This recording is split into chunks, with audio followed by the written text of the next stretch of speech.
आपने जाणीने नवाई लागशे के अमदावादमां मच्छर विमान मार्फते आवी शके छे। शहेरमां ट्रेन मार्फते पण मच्छर आवी शके छे। दिल्हीमां वकरेल डेंग्यू अने चिकनगुनियाना रोगचाळाना पगले तबीबी निष्णातोए दिल्हीनो रोगचाळो अमदावादमां वकरवानी आशंका व्यक्त करी छे। त्यारे मच्छरोना आ ट्रावेलिंग पर जोईए एक रिपोर्ट।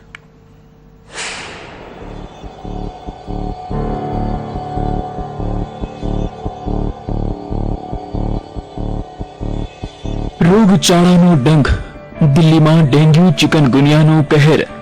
दिल्हीनो रोगचाळो अमदावादमां फैलावानी दहशत। शहेरमां मच्छर आवी शके छे विमान मार्गे, ट्रेन मार्फते पण आवी शके छे मच्छर। जी हां, एक तरफ अमदावाद डेंग्यू अने मेलेरिया जेवा रोगचाळाना भरડામાં છે, ત્યારે બીજી તરફ દિલ્હીમાં વકરેલો ડેન્ગ્યુ અને ચિકનગુનિયા જેવો રોગચાળો અમદાવાદમાં પણ વકરી શકે તેવી આશંકા અમદાવાદ સિવિલ હોસ્પિટલના તબીબોએ વ્યક્ત કરી છે। તબીબોનું માનવું છે કે હજારો મુસાફરો દિલ્હીથી અમદાવાદ આવતા હોય છે, ત્યારે તે મચ્છરના વાયરસ અને મચ્છર પણ અમદાવાદ આવી શકે છે।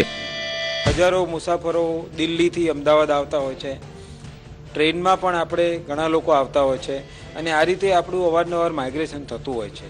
તો એમાં એ મચ્છરો આપણે ત્યાં પણ આવી શકે છે અને આ મચ્છર ભયંકર હોય છે અને લાંબો સમય સુધી એ જીવી શકતા પણ હોય છે અને એમના શરીરમાં પણ વાયરસ ઘણો લાંબો સમય સુધી રહી શકે છે। અમદાવાદમાં કેટલાક દિવસથી ડેન્ગ્યુ અને મેલેરિયાનો રોગચાળો વકર્યો છે।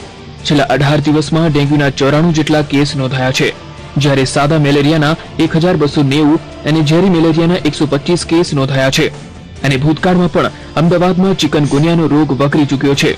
દિલ્હીથી અમદાવાદ આવી રહેલ આ રોગચાળાથી ગભરાવાની જગ્યાએ તેની સામે જાગૃત બની તેને નાથવા પર ધ્યાન આપવું જોઈએ। પ્લેન મારફતે, ટ્રેન મારફતે અથવા અન્ય કોઈ વાહનો મારફતે પણ એ મચ્છરો છે તે અમદાવાદ આવી શકે છે અને એ રોગચાળો અમદાવાદમાં પણ વકરી શકે છે। ત્યારે અમદાવાદ મ્યુનિસિપલ કોર્પોરેશનનું આરોગ્ય તંત્ર આવા રોગચાળાને નાથવામાં કેવા પગલાં લે છે તે જોવું રહ્યું। કેમેરામેન મુકેશ ડોડિયા સાથે સંજય ટાંક, સંદેશ ન્યૂઝ, અમદાવાદ।